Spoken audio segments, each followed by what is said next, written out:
2005 was the year Kenyans voted in a national referendum for the first time to approve or reject a draft constitution that the National Rainbow Coalition NARC government of President Mwai Kibaki had drawn up.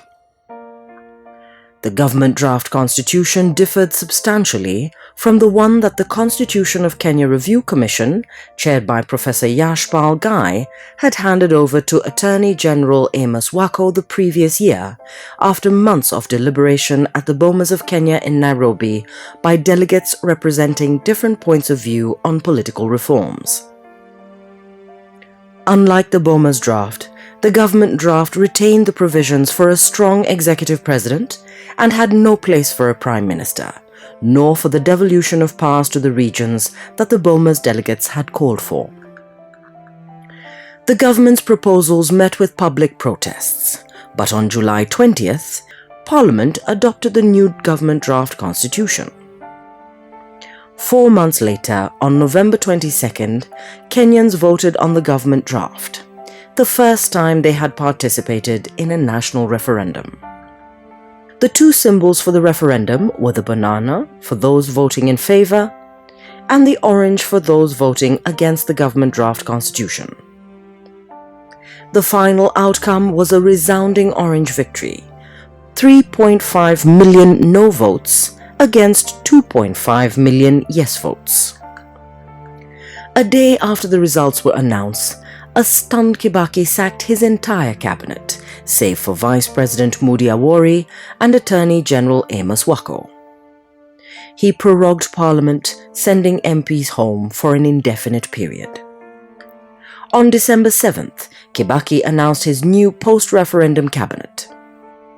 Finally accepting that the NARC coalition was no more, he left out of his new government the 7 orange ministers who had campaigned against the government draft constitution: Raila Odinga, Kalonzo Musyoka, Anyang' Nyong'o, William Ole Ntimama, Najib Balala, and Ochilo Ayako.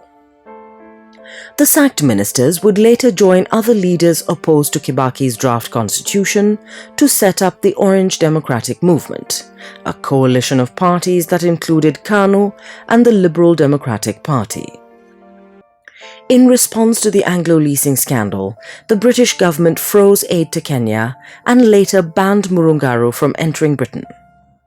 The US would also slap a similar ban on Murungaru and block 200 million Kenya shillings in aid funds to Kenya.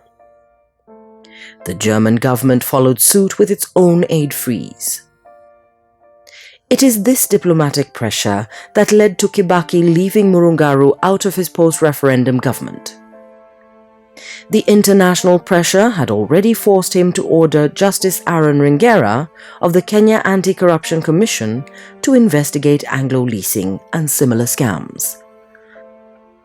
2005 was the year nearly 60 people of the Gabra community were killed in an attack by Boran bandits at Turbi in Marsabit. Outrage over the massacre forced Kibaki to embark on a major peace initiative aimed at a long-term solution to the district's inter-ethnic violence, connected with cattle rustling. Kibaki chose Nakuru Town MP Mirugi Kariuki, who was also an Assistant Minister for Internal Security in the Office of the President, to head the government peace efforts.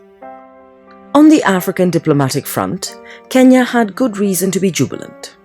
2005 was the year the country's peace-brokering role finally bore fruit, when after more than 20 years of civil war, the warring factions in Sudan signed an agreement in Nairobi, in which John Garang represented the Sudanese People's Liberation Army and Vice President Ali Taha represented the government of Khartoum. In sports, it was the year Catherine Dereba won the Boston Women's Marathon. Paul Tergat won the Men's Marathon in New York, and Martin Lell won the Men's Marathon in London.